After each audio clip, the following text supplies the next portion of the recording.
Welcome to Nature's Neighbor on AM 1230 KPRL. Nature's Neighbor. We're live and local and all about living sustainably right here on the Central Coast.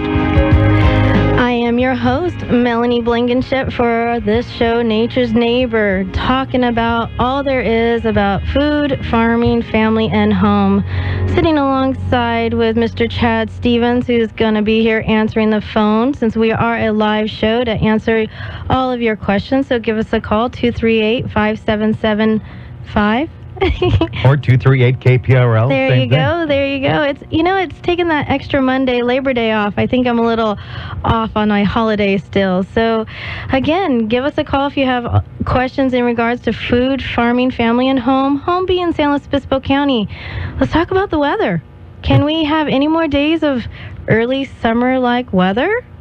Well, it looks as if in the forecast we certainly are going to continue to have that. So what advice can you give us? I say sit back and enjoy the ride, in which the weather patterns are giving us. But also understand what's really going on out there. You know, it's dry, it's hot. That doesn't mean go out and water more. It means play in the soil, aerate the soil, open it up, and get it prepared for these type of climates. And mulching is huge right now, trying to insulate as much moisture that we can in that soil so it doesn't dry out and evaporate quickly. There's certain types of plants that you could actually plant even now to help do that kind of work. For instance, there's an herb called comfrey, which won't necessarily give you a lot of beauty right now, but what it does is it has a taproot that actually goes down and finds its own source of water. And so it's very drought tolerant. And what it also does is it stores any bit of nutrients that it comes across in the soil. And then as the soil needs it, it starts to release it. For instance, potassium, which potassium right now, because of the water, it looks like we have a phone call. All right, let's check it out. Good afternoon. You're a Nature's Neighbor. Hello? Hello. Hi. Do you have I've got a question about potatoes. Yes. What's your question? Well, I bought some potatoes at the store, russets. Okay. And they were big russets, huge. But I found them, at one end they had kind of a root sticking out. Okay.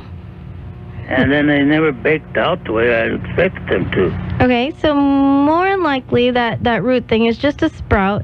Potatoes are known for growing in the ground, and once you bring them out of the ground, they want to throw eyes or throw shoots. And actually seeing that root or that eye start to form is actually a really good thing especially when you buy a potato at the grocery store, because a lot of the times the grocery stores have to fumigate their potatoes and they sterilize them so it won't root.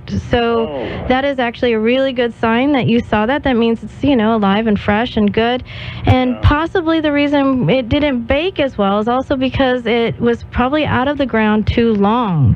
And so it probably just needed to go back in the ground instead of being eaten. And anytime you see potatoes starting to sprout like that doesn't mean they're bad. It just means that they're looking for the sun. They're looking for the light, because that's what their instincts are to do once they're out of the ground. And once you put them back in the ground, more than likely it will grow again, and it'll start to shoot out more seeds and or more tuberous, which is a potato. So don't think it's bad. Just understand what you're seeing, and thank you for the call and thank you for the question. It looks like we have another call. So good afternoon. You're a Nature's Neighbor. Good afternoon. Is there any place locally, like San Luis, maybe Kern County even, where you can buy heirloom seeds? Well, I've been getting mine from Baker Creek or Seed Savers Exchange or something like that. Yeah, Nature's Touch, much as my store, the owner of it, downtown Templeton. 99.9% of all the seeds that we have inside the store are heirloom. Also, all our plants, the nursery stock plants that we sell, are all heirloom.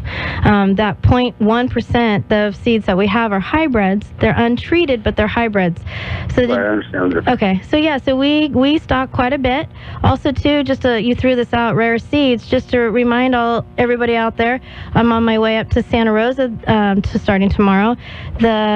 Our state's largest heirloom food festival is happening in Santa Rosa from tomorrow until Thursday. And if you can make the journey, you want some true heirloom seeds and also to be able to see what the seeds are going to produce. This event is incredible. I went last year, and I'm so excited to be able to take my children this year. And so I'll be up there for the next couple of days. Also, I'm a seed collector, so if there's certain seeds that you're looking for, want me to pick up, message the store or come into the store, and I'd be more than happy to go look for those or help you. There's a good chance, too, though, that things that can grow well here, we probably already have the seed and or we're growing, or growers that I deal with are growing them. So let us know what you're looking for, and I can help you. Bulk. You want bulk? Like, are you looking like 1 pound to 15 pounds? Or are we talking 15 to 25 pounds? Message the store, and then we can get a list of things that you need, and I can source them exactly where you're needing them to be. I have a lot of growers in like Shandon area, as well as the coast, just depending on where you're at, that are storing high quality heirloom seeds that we can help you. I mean, there's going to be things that are going to be hard to find. I understand that. But we have a good stockpile. Also, there is a local seed bank that is forming and also trying to get a good inventory. Yeah, so message the store. I'd be more than happy to share those resources with you, as well as, since I'm going up to Well, that's kind of exciting in a way, because I do a lot of seed saving myself. Awesome. Well, I'm glad that you called in and we got this connection going, because I'm going up there to Santa Rosa so I can even look for more even sourcing of things that I don't have down here. So get us that message. Next time on my way up to Paso. All right, sounds good. All right, thank you for the call. So we're going to break, and we will be back to answer more questions of our Nature's Neighbor right here on KPRL 1230 AM. 238-5775, 238 KPRL is the number to call. Nature's Neighbor with Melanie Blankenship.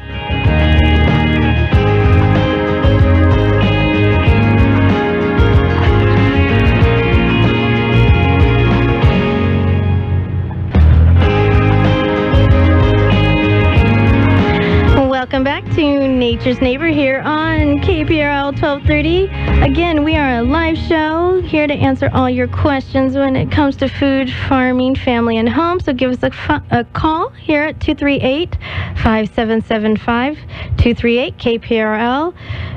Good questions that we got, the two previous callers in the first half of the show, and there is a lot of question going on about seed saving and what is heirloom, what is hybrids, all that good stuff. And I just want to do a little quick defining of what an heirloom is and what a hybrid is.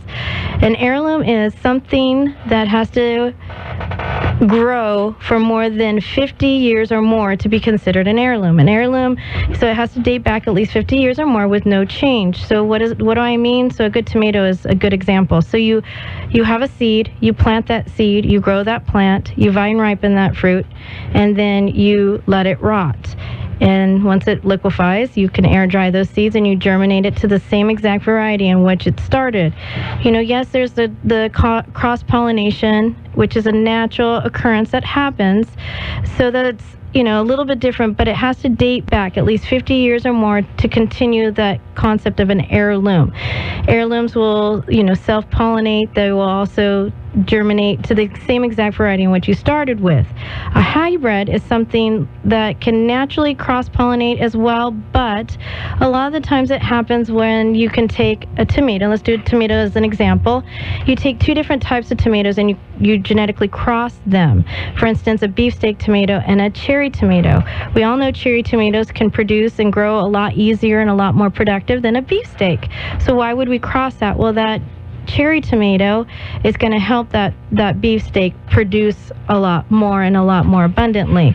A lot of the times that is what you would consider a determinate because of how it produced. A determinate is a plant that will produce all its fruit at once, where an indeterminate will produce its fruit throughout the growing season. So a determinate, the more you pick, the more you get. And I'm sorry, an indeterminate is the more you pick, the more you get. A determinate is you pick, that's what you get. So that's the difference between an heirloom and a hybrid. And then open pollinated usually stay within the categories of heirlooms and stuff because it's a natural occurrence. A genetically modified organism is something that has to do with science and a lot to do with creating things in a petri dish, in a sense.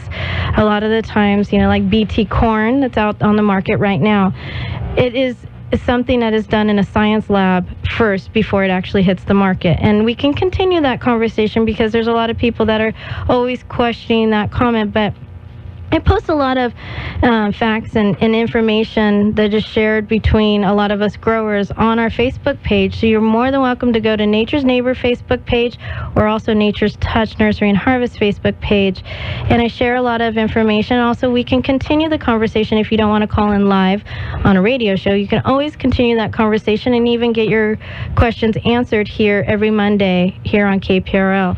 That is why we formed this show, was to help get the information out that you can do it yourself. We can figure out how to feed our community better, fresher, more available. And also, just like what the other caller did by calling in and asking for bulk heirloom seeds, let's source together. Let's resource together. Let's share what each one of us are doing to be able to make this community a better place to eat and to live. We have all this, crazy weather that's going on. Crazy in the sense that this is the climates that we're dealing with right now are usually what happened in the beginning of summer, not in the middle of September or beginning of September. I'm already starting to get ahead of myself here. But it's understanding what to do with the cards that we're dealing with, meaning, okay, so we haven't had the rain. We haven't had the moisture. We haven't even had that many foggy mornings either, which we would normally have by now. What does this mean? What do we have to do to continue our food production with this kind of climate? Yes, there's certain things that won't produce in this weather, certain things that normally do well one year, and then the next year they don't produce very well. So what does that mean? Well, in my terms, it means you don't plant all your eggs into one basket. Because if you only grew zucchini this year, there's a lot of us who planted zucchini, and I even cut back this year because the last couple of years I've had too much, and I cut back this year. Well, I cut back to find myself struggling to get a good production. And so why? That humidity that we were having last week wiped out my zucchini plants. I have beautiful green plants, but any blossoms that I had on my plants were all like shriveling up and looking moldy. It was the high humidity. Zucchini likes to be dry. They like the air dry. And so that just those couple of days of humidity wiped out my flowers. So see, even that is, it's a challenge, but it's also recognizing, and I don't know what I would do without my experienced growers where I could call up and say, hey guys, I'm having this problem. What are you guys doing? And what are you guys doing to be able to combat this problem? And all of us even say it's a good thing none of us are all planting the exact same thing, the same exact time, because there's times that I'm out that, because I'm on the west side, but the east side is not. And so this is why this show is so important, to carry these resources together, because where else in the world can you live in an area that we do that has so many diverse microclimates that we can go to the coast and enjoy beautiful avocados, lemons, oranges, root veggies right now, greens, drive in a little bit. That's where we get all our cherry tomatoes and our cherries and fruits and apples. Go a little more east, we have alfalfa, we have, grains, dry farm watermelons, and larger tomatoes. And then let's talk about meats. Had a wonderful conversation in the store a couple of days ago with a well-known ranching family that has always produced to ship their cows to the stockyard and go to the wholesale market. They have raised quality beef for a lot of us in our friendships here, we stock our freezers a lot of the times with their meat. Well, now they're getting to the numbers where they want to be able to sell to a local market. And, we always have that discussion of what's grass-fed beef. We are not a grass area, but we are a ranged area. And it's also understanding the seasons even within our seasonal meats. So, she was asking me, am I going to be able to sell it? Because everybody I know wants corn-fed meat or grass-fed meat, and I don't have grass. I'm east side, so my cattle are ranged, and they're very healthy, but they're they don't get grass in the middle of August and September. And so that is where I come in and help people understand what you're eating, how you're eating it, and what to do with your seasonal foods. Even meat, you can get an animal that was harvested in the early spring. It's going to be nice and sweet, tender. It's going to have beautiful marbling because it was finished on grass. To where an animal that might have been harvested in now is going to be more of that gamier, leaner flavoring, but it's going to be more nutritionally dense because of how meats store the nutrients, less water, but more dense. It's just like the onion story. I don't know if I've ever shared this on the show, but there's so much to know about seasonal foods. The storage onions are what is harvesting now. They have more clothes to carry us on through winter time, but they're going to be spicy. So let's carry on this conversation next week at Nature's Neighbor here at KPRL 1230. I'll be back at 12:35 next Monday. Continue this conversation with us. Let's continue calling in, talking about food and farming here on San Luis Obispo County. And if you have a question for Melanie, you can go to Nature's Neighbor Show on Facebook. She'll be more than happy to answer that question for you. Another great show, Melanie. Thank you very much. I'll see you next week.